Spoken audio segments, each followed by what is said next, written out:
Muy buenos días, señoras y señores. Hoy día los quiero llevar a un tema que se conmemora hoy, precisamente el 29 de octubre. Hoy día se conmemora el Día de la Prevención del Accidente Cerebrovascular. ¿Qué incidencia tiene en nuestro país? ¿Importa de alguna manera la rapidez con que se atienda a una persona que lo está sufriendo? ¿Es solamente a adultos mayores o también afecta a jóvenes y niños? Vamos a conversar hoy día con el doctor Víctor Navia, médico cirujano, neurólogo, docente de la Facultad de Medicina Clínica Alemana, Universidad del Desarrollo. ¿Cómo está usted? Muy buen día, gracias por recibirnos. Hola Miriam, muy buen día. Muchas gracias por la invitación. Oiga, doctor, partamos explicando primero qué es un accidente cerebrovascular. Ese que yo decía en un comienzo que estamos hoy día conmemorando el Día de la Prevención. Cuénteme un poquito de qué se trata. Sí, yo creo que un concepto que nos puede ayudar es cambiarle el nombre. Nosotros tratamos de hablar más que de accidente, hablamos de ataque cerebrovascular. ¿Y por qué hablamos de ataque? Por el concepto de que cuando uno habla de accidente es como algo que no tuviera cómo prevenirlo, o sea, no tuviera cómo hacer algo para poder evitar que ocurriera, ¿cierto? Cuando hablamos de ataque, también le damos la connotación, aparte de que sí se puede prevenir, también de que es algo de inicio brusco.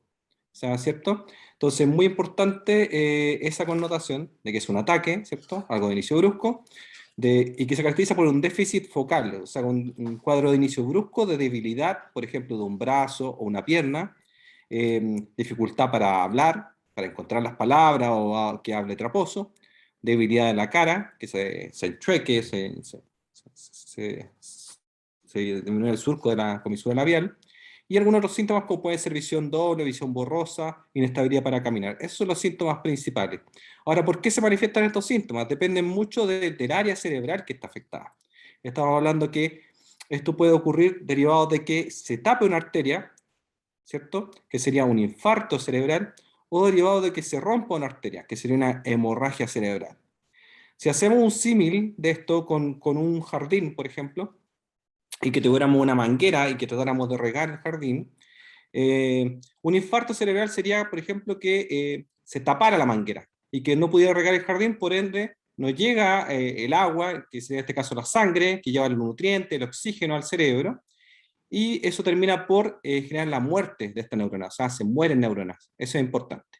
Por cada minuto que pasa, mueren 2 millones de neuronas. Y una hemorragia cerebral sería el caso que, en vez de que se tape la manguera, sería que se rompa la manguera y que inunde este jardín. Eso también genera un daño a nivel del jardín, obviamente, en este caso de las células cerebrales que son las neuronas. Oiga, doctor, ahí me surgieron a ti todas estas preguntas, porque, a ver, de partida le entiendo clarísimo el cambio de accidente a ataque, ¿no? Cerebrovascular.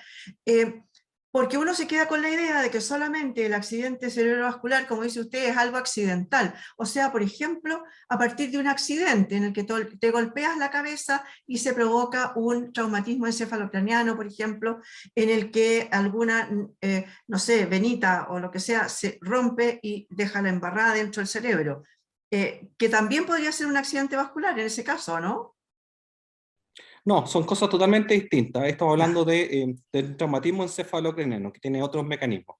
No, yo a lo que mi pregunta es a una hemorragia producida por un traumatismo, por ejemplo. Claro, igualmente daña las neuronas, exacto. También genera Ya. secuelas. Y de hecho, también está dentro de las importantes causas de secuela el TEC en la población joven. ¿Mm?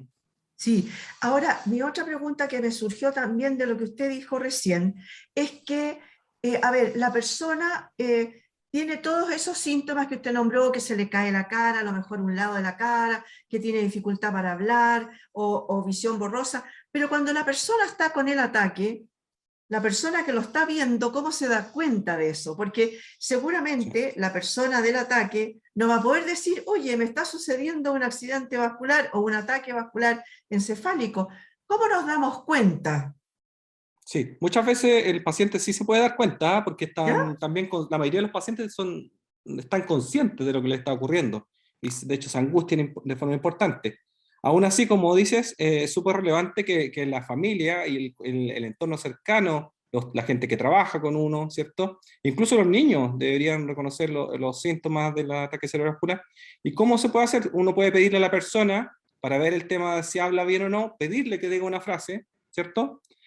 Para ver si tiene chueca la cara, ver si, que pedirle que se sonría, que le muestre los dientes, ¿cierto? Que levante las cejas, y para ver si tiene debilidad algún brazo o alguna pierna. En este caso, brazo, lo que puede hacer es decirle que sostenga los brazos hacia adelante, como tratando de tomar una bandeja, y ver si alguno de los dos cae. Eso es lo más fácil para poder llevarlo a la práctica. Ya, perfecto. O sea que en buenas cuentas, este ataque cerebrovascular no necesariamente es fulminante. Me refiero, la persona va caminando y de repente ¡fua!, se cayó porque se le provocó esta hemorragia o este tapón, como dice usted. Mm, exacto. Son la minoría los que te generan un compromiso de conciencia tan importante. Generalmente esos compromisos de conciencia ocurren cuando son, a ver, las hemorragias cerebrales en general tienden a producir más compromiso de conciencia, o infartos cerebrales que se tapa una arteria importante que esté a nivel del cuello, por ejemplo, ¿ya? Una arteria mayor. Esos pueden producir un compromiso de conciencia más importante. Ya, perfecto.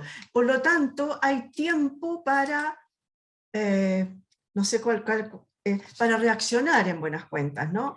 ¿Cuán Sí. importante? Porque usted dijo otra cosa ahí entre medio, y es que no sé qué cantidad de millones de células se mueren en un minuto. ¿Cómo se Sí. reacciona a eso? Porque si uno está en su casa o en el trabajo, en la oficina, y le ocurre esto a alguien, a un compañero, algo, la reacción nunca va a ser instantánea. ¿Qué hay que hacer una persona común y corriente, me refiero? Porque hasta que llegue una ambulancia o alguien que realmente sepa cómo tratar el tema, eh, ¿qué hacemos los comunes de los mortales que estamos al lado? Sí, muy importante la pregunta. En ese sentido, tener el mismo concepto que tenemos, por ejemplo, cuando hay un síntomas de un infarto cardíaco. La gente, cuando le duele el corazón, no dice, ah, me voy a acostar para ver si se me pasa, ya que muchas veces nos pasa a nosotros con los pacientes que tienen un ataque cerebrovascular o ACV, que dicen, ah, voy a mover empezar a mover el brazo para ver si reacciona, o me voy a acostar para ver si se me pasan los síntomas. Ese es un error. ¿Ya? Entonces, el llamado es a consultar de inmediato, sabiendo que por cada minuto que pasa se pueden ir perdiendo neuronas en la posibilidad de acceder a terapia, ¿cierto? Entonces, lo importante es acudir de inmediato a un servicio de urgencia, ¿ya? Si no fuera lo ideal sería a través de ambulancia, ¿cierto? Llamar al 131 y que pudiera llegar una ambulancia del SAMU o de rescate, si tuvieran alguna empresa, digamos, de rescate y que te pueda llevar al servicio de urgencia. Pero en muchos casos no existe esta opción y ahí lo importante es llevarla a esa persona en algún vehículo, ¿ya? No es como que uno empieza a reanimar, a hacer cosas de ese tipo, no. Lo importante es llevarlo a un servicio de urgencia y no darle ningún medicamento, ni agua, ni darle aspirina, porque no sabe, al momento de la aspirina, tú sabes que la aspirina lo que hace es tratar de licuar la sangre, ¿cierto? Entonces, claro, si fuera un accidente isquémico, no va a disolver el trombo, no va a disolver el coágulo. Pero en caso, por ejemplo, que sea una hemorragia, puede complicar el tratamiento, e incluso después nosotros tenemos que dar un tratamiento que se llama trombolisis y nos podría dificultar el manejo en caso que haya recibido aspirina previamente. No es como un infarto cardíaco en ese sentido. Así que la recomendación no es a dar ningún medicamento en ese momento, ¿cierto? Nada de decir, ah, voy a bajar la presión, tampoco. Ya tomarse su medicamento de forma habitual, nomás, como lo que tomó antes. Tampoco mucha gente nos dice, ah, es que le pinché el dedo para dejarle salir sangre. Es como un mito que existe ese en la población. Eso tampoco sirve para el ataque cerebrovascular. Entonces, el consejo es no darle nada, ¿cierto? Y llevarlo inmediatamente a un servicio de urgencia. Ahora, las características que tiene que tener ese servicio de urgencia son bien relevantes, porque nosotros sabemos que dentro de 4 horas y media, incluso hasta 6 horas, por lo general, hay un tratamiento que permite destapar esta arteria que está tapada. Pero para nosotros saber si hay algo que destapar, primero tenemos que poder hacer un escáner, ¿cierto? Y un angiotac, porque esto es una enfermedad del cerebro, pero también de las arterias. Entonces tenemos que poder ver el cerebro con un escáner y ver las arterias con un angiotac del cerebro. Si no tenemos esa opción en al lugar que lo llevamos, por ejemplo, si le llevamos un SAPU, no va a tener estas opciones. Si lo llevamos a lo mejor incluso a clínicas, clínicas que no tienen escáner o neurólogo de turno, ¿ya? Entonces, súper importante ese concepto de saber dónde uno tendría que ir en caso de una emergencia como esta.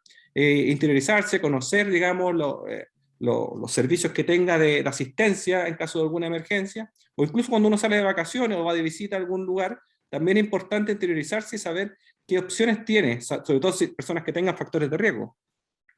Oye, eso es re importante lo último que dijiste, porque en realidad uno nunca se preocupa de eso. Uno sale de vacaciones y ahora, con el tiempo de pandemia, hubo mucha gente que se fue, por ejemplo, no sé, a balnearios pequeños, donde no existía nada, nada, nada, ¿Sí? nada de eso, ni muy cerca tampoco. Entonces ahí me cae otra pregunta. No importa en ese caso, cuando pasó esto y vemos que la persona, como dices tú, me da la sensación de que la cosa tiene que ser simétrica. Si yo puedo mantener mis manos, o si una se me empieza a bajar, o si tengo un ojo que me reacciona, en general he visto en algunos casos que revisan los ojos. Si hay una pupila más dilatada que la otra, por ejemplo, va a ser una indicación de un ataque cerebrovascular. ¿Es así? No, las pupilas no es necesario, no es el foco de mirar. Son los 3 síntomas que te dije que son los más importantes. Cualquiera, basta con uno de esos. O sea, que tengas choque a la cara, o que te cuesta hablar, o que se te caiga el brazo. Cualquiera de esos síntomas, uno que sea, consultar inmediatamente al servicio de urgencia por sospecha de una CB. Ya. Ahora, Y ahí, ¿se puede mover a la persona? No hay, sí, porque tú dices llevémosla, pero en exacto. llevarla, una persona que está, no sé, desmayada, por ejemplo, hay que acarrearla, llevarla, meterla a un auto, no es fácil. Hay que hacerlo, hay Entonces, que hacerlo. ya, no importa el movimiento, no importa, eso No no lo importa, agravaría en buenas no lo cuentas. agravaría. No lo grabaría, Ah, no lo perfecto. grabaría. Lo que te puede grabar es darle algo por la boca, por ejemplo, o darle algún medicamento, o el hecho de, por ejemplo, de no consultar de forma oportuna. Entonces, lo importante es llevarla de inmediato. Y de hecho, la mayoría de los casos son personas que van a estar conscientes, así como estamos hablando nosotros, y que empieza a hablar traposo, o que sientas como un brazo más pesado. Así de leves pueden ser los síntomas de la ACV, que son la mayoría de los síntomas de los pacientes. Ah, perfecto. No, no es como te decía yo antes, que uno a lo mejor va caminando o está sentado y de repente cae, no con un ataque, pero fulminante en ese caso. Claro, esos no son los más frecuentes. Los más Ah, frecuentes perfecto. son síntomas más leves. ¿M? Ya, perfecto. Entonces hay que aprenderse las tres cosas que tú dijiste. Lo que si de repente se empieza a caer un pedazo de la cara, por ejemplo, o La dificultad para hablar la y lo del dificultad brazo. para hablar, o que empiece a hablar medio traposo, que le cueste de alguna manera, y el tema de las manos, de mantenerlas fijas, digamos, Como tomando una bandeja, como exacto. tomando una bandeja. Perfecto. Con las palmas hacia arriba, Oiga, exacto. otra pregunta. Ah, ¿con las palmas hacia arriba? Exacto, exacto. Ah, ya, ya. Otra cosa. Yo decía en un comienzo que te iba a preguntar, ¿esto es propio solamente de los adultos mayores o también puede ser en jóvenes y en niños? Sí.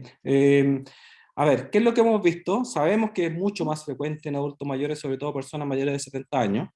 Eh, pero aún así, cada vez vemos que es más frecuente también en población joven. Vemos casos de pacientes que tienen, sobre todo, sabemos que la hipertensión, que son los factores de riesgo, la diabetes, el colesterol alto, el sedentarismo, el tabaquismo, etcétera, son factores de riesgo que hoy día vemos en población joven, ¿cierto? Y los vemos de niños. No sé, tú ves que hay niños que son obesos, hay gente joven que es diabética, que es hipertensa, que empieza a tomar medicamentos de los 30 años. Entonces, claro, si empiezas con los factores de riesgo antes, es muy probable que te pueda dar antes también un ataque cerebrovascular.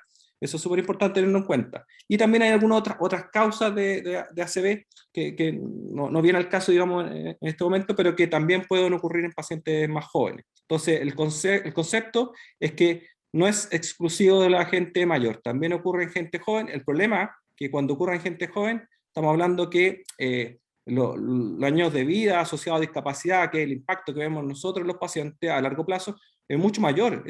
La dependencia que te genera, el impacto económico de no poder trabajar, eh, etcétera. Ahora, incluso la gente mayor, ahora vemos que trabaja, y el hecho de tener un evento como este también es un impacto no solo para él, sino que también para la familia y para el país. Oiga, me gustaría que me dijera las características, yo sé que lo dijiste recién, pero me gustaría que lo repitiéramos. Los factores de riesgo, las características que tienen las personas más propensas a sufrirlo.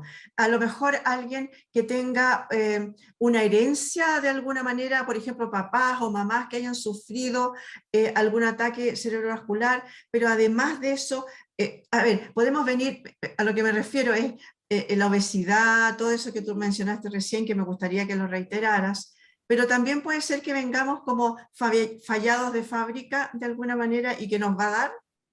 Sí, hay cosas, hay factores de riesgo que son no modificables, ¿cierto? Que tienen que ver con los antecedentes familiares, hay antecedentes que tienen hay cosas que tienen que ver con el mismo sexo, o sea, sabemos que los hombres tienen mayor riesgo de tener eventos cerebrovasculares.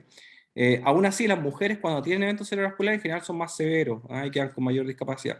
Pero los hombres tienen más riesgo. Sabemos también que la edad, o sea, mientras mayor edad, mayor riesgo también de tener eventos cerebrovasculares.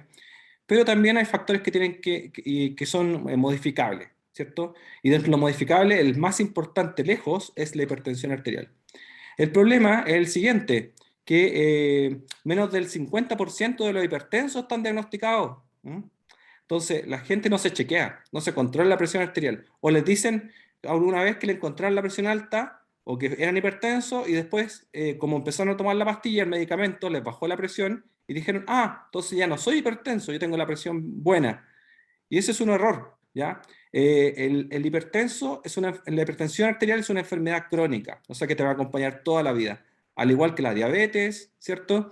Al igual que la dislipidemia. Esas son enfermedades que te llevan, digamos, que son con tratamientos que son prolongados y que requieren también ajuste. O sea, el tomar un medicamento para la presión puede que no siempre estés en el rango, menos de un 15% de los pacientes hipertensos están en el rango adecuado de control de presión arterial. O sea, pasan con presión arterial elevada y eso te va generando daño, y no solamente un accidente vascular, también te van generando demencia y otras complicaciones a nivel cardíaca, renal, etcétera, que van atacando tus distintos órganos por no tener un buen control de la presión, no tener controles regulares y no tomar de buena forma los medicamentos, ir haciendo ajustes. Ahora vimos que en la pandemia mucha gente dejó de tener controles, pero sí tomaban los medicamentos, o sea, iban a comprar su medicamento. Pero ¿qué dosis estaban tomando el medicamento? ¿Era la dosis correcta?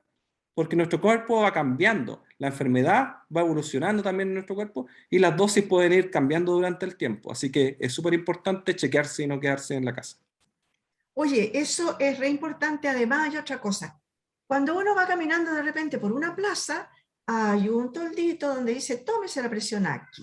O en algunas farmacias, por ejemplo, que también ofrecen esto. Entonces uno va pasando con las compras, con lo que hayas estado haciendo, y va, le toma la presión. ¿Eso es correcto?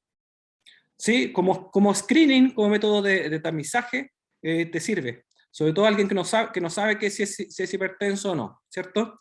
¿Qué haces tú que debería ser lo lógico? Que si te sale una presión alta, primero asegurarte que hayas estado no caminando, sino que estuviste sentado por lo menos 5 minutos, un par de minutos, antes de tomar la presión. Y con ese valor de presión, lo ideal sería acudir a algún centro de salud, ¿cierto? Para que te hagan el diagnóstico de hipertensión arterial. Ahora, para el diagnóstico de hipertensión arterial, tienes que sí o sí, lo hacen con los toma a presión, digamos que son estas columnas de mercurio, o lo otro que te hacen es un examen que se llama Holter de presión arterial, que es una maquinita que te ponen, que se instala, que es por 24 horas y que te va tomando, te va inflando el manguito de presión y te va tomando los valores durante 24 horas y después, de acuerdo al resultado, al promedio, te dice si tú eres hipertenso o no. O sea, hay varias formas, hay varios métodos. Y hoy en día en el GES está garantizado el acceso a examen de medicina preventiva. Todos tenemos acceso, mayores de 18 años, a un examen de medicina preventiva anual, ¿ya? Que incluye la toma de presión arterial, incluye control de glicemia, incluye control de perfil lipídico. Y eso está incluso para las pacientes que son ISAPRE, o sea, deberían acudir a su prestador, obviamente, y poder hacerse el chequeo de salud. Ya, perfecto. Oye, pero a ver, eh, tú dijiste que solamente un 15% de las personas saben que son hipertensas. No, ¿Eso es porque es una enfermedad silenciosa, uno no se da cuenta hasta que ya no se te salen los ojos, más o menos? sí, el 50% son los que no saben que son hipertensos, el 15% de los hipertensos están efectivamente en rango de presión alterada. Ah, Ahora, claro, perfecto. la gente tiende a pensar que la hipertensión arterial solamente es cuando te duele la cabeza o sientes la cabeza bombada. Y eso es otro error. Eh, el- el- la hipertensión arterial es una enfermedad que es bien silenciosa, ya y va generando daño de forma silenciosa. Cuando tienes una crisis hipertensiva, o sea, la presión está demasiado alta, puedes sentir esos síntomas que son los que la gente tiende a asociar a aumento de presión arterial, aunque a veces no son asociados, no son derivados de la presión arterial, sino que son derivados de otras causas.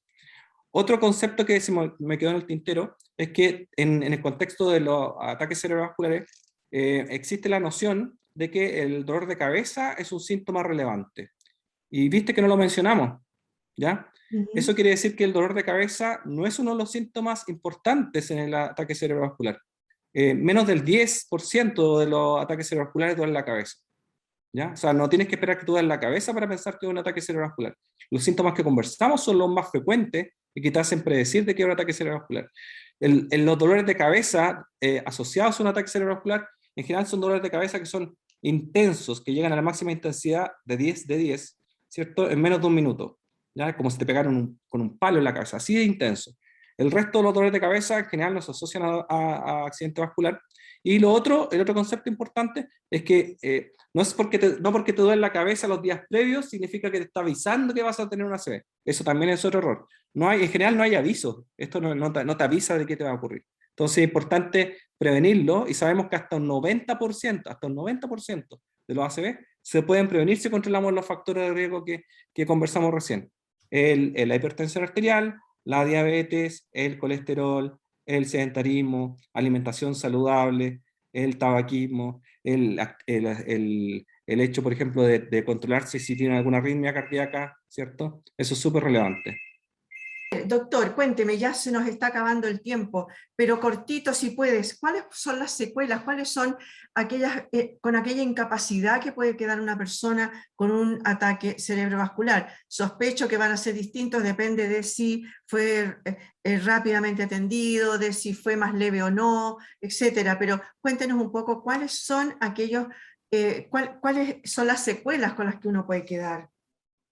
A ver, primero que todos, el ataque cerebrovascular está entre las primeras causas de muerte, o sea, la segunda causa de muerte a nivel de Chile y el mundo. Eso es súper importante tenerlo en cuenta. Por otro lado, está entre las principales causas de discapacidad, sobre todo en pacientes mayores de 74 años, donde es la primera causa.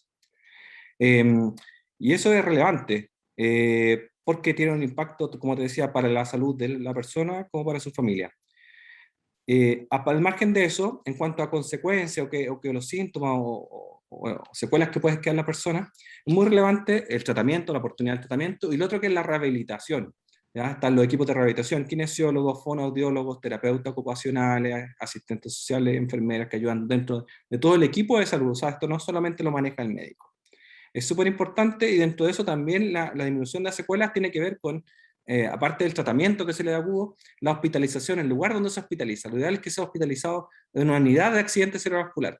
Está demostrado que los pacientes que se hospitalizan en unidades de accidente cerebrovascular, que son áreas específicas que deberían haber en los hospitales, o sea, lo llamo que exijan en sus hospitales o en su o clínica donde sea, que existan estas unidades, porque esto está incluso está dentro de la garantía.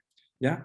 Y está demostrado, digamos, internacionalmente que esto disminuye el impacto de consecuencias a largo plazo. ¿Ya?